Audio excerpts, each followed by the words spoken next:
Hi my friends, I'm Sarah. Welcome to Grace in My Space. Today we're gonna do a mini furniture flip.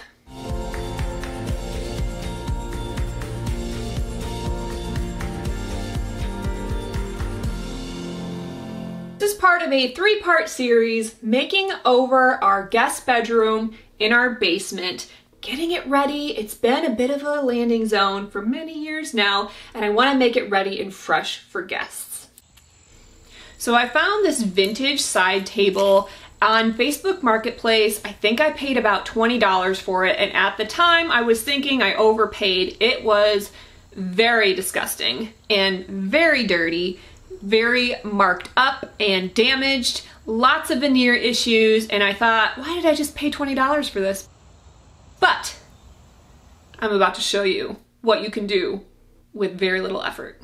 I started by washing the piece just so I could see underneath all of that dirt what I was actually working with. Once that was dry, I sanded down the top, and I was just really trying to scuff it up so that paint would adhere because I thought I was just gonna spray paint the whole thing. But once I started sanding, I saw that the finish was salvageable, and it has this beautiful inlay that I was cringing to have to cover up, and I knew in this moment that I could save it. So I sanded the entire top portion down to bare wood, and then I stopped to assess what I could do with the legs and with the bottom shelf.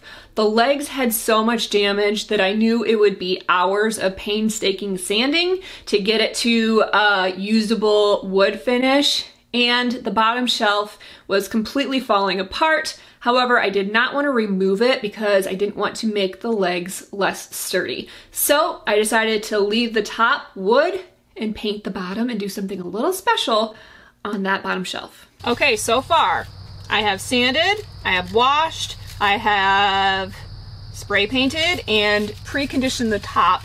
Now I'm just gonna do a light sanding, which you're supposed to do after preconditioning, and then we'll get to the stain. I'm nervous. I don't know what the stain's gonna look like. It's a custom stain that I did for my dining room.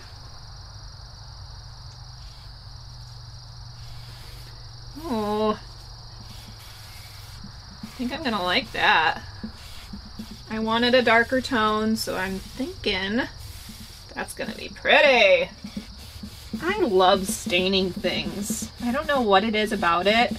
It's just so satisfying to take ugly wood and bring out the beauty of it with a finish like this.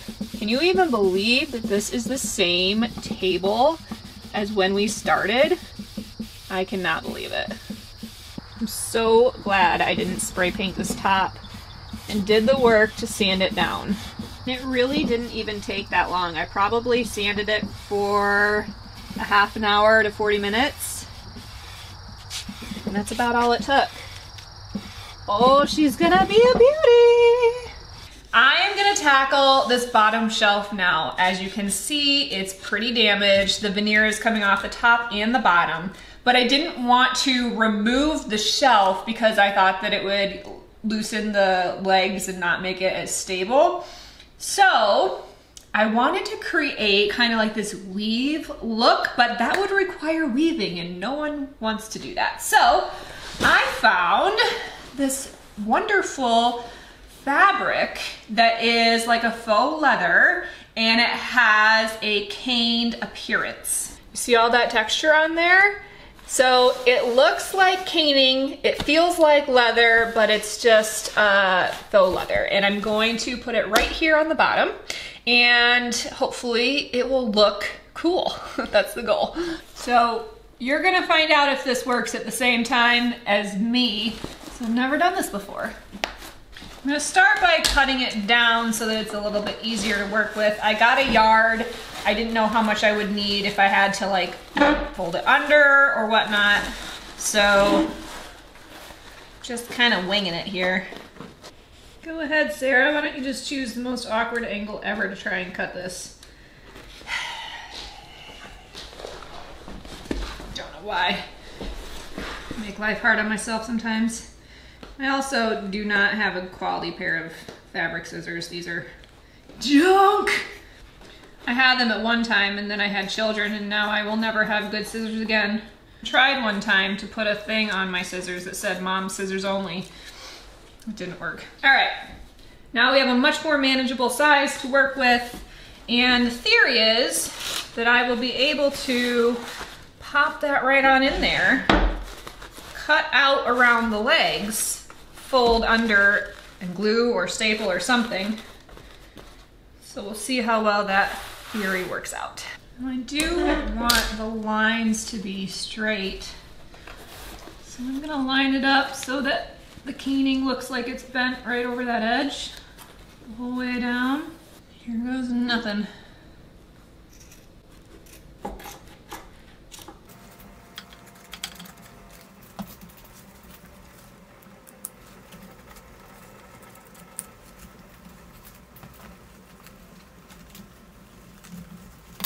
And the trick will be how to make it look like it continues around there.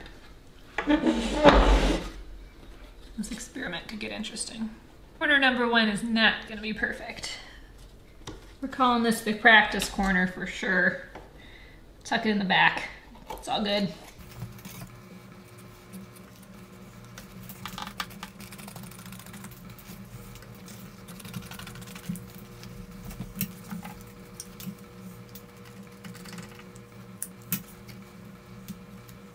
Patch in that little corner piece there.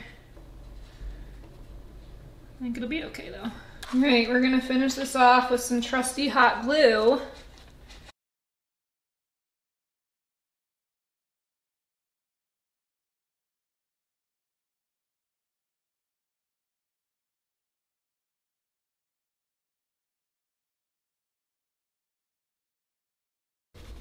Now you'll notice I'm not putting any on this portion, only the underside down here, because if I ever want to remove this, I don't want there to be damage to the top of this in case I want to do something different in the future.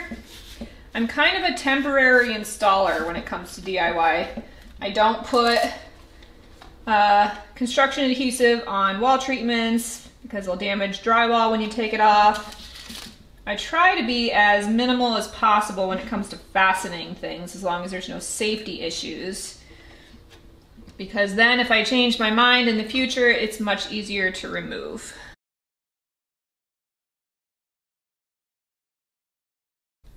All right, so I got to this point and I thought the top should be darker because it's too matchy-matchy with the bottom.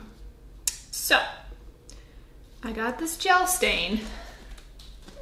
It makes me nervous because I don't want to sand it all back down again, but I'm just gonna test, see what happens. So I don't want it to be too red.